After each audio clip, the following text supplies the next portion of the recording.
It's Monday, December 7th here in Seoul. Welcome to Korea Now, and these are your daily headlines.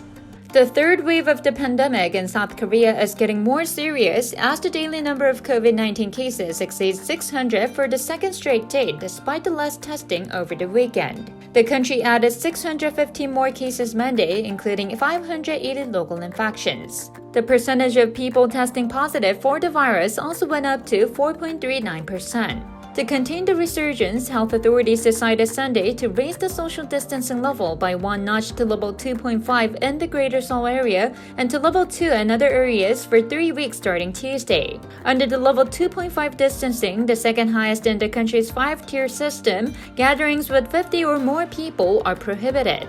The operations of 130,000 businesses, including gyms, karaokes, and private academies, will be suspended, with 460,000 others facing limits in operation time and number of visitors. However, the winter resurgence is to continue for a bit since it may take 1 or 2 weeks for the new measures to take effect.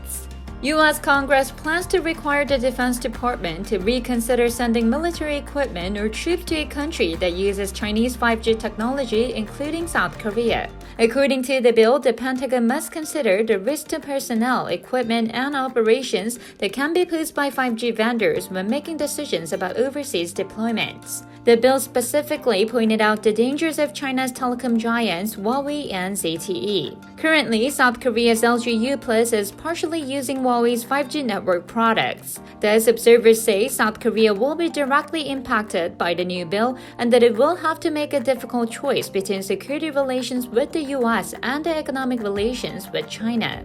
Over the past few months, Trump administration has been pressuring American allies to avoid Chinese 5G technology since it can lead to Chinese spies to intercept sensitive communications.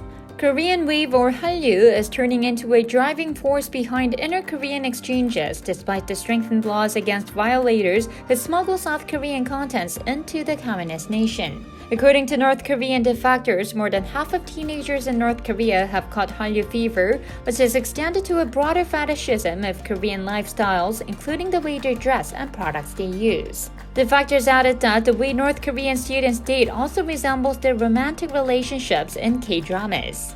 South Korean dramas or films first smuggled into North Korea in CDs or DVDs, but now people use USB flash drives, which is easier to hide.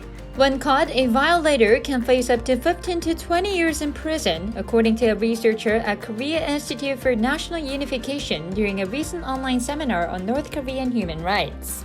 However, due to the overflowing amount of content sweeping North Korea, it is getting harder for officials and authorities to find the sources they come from.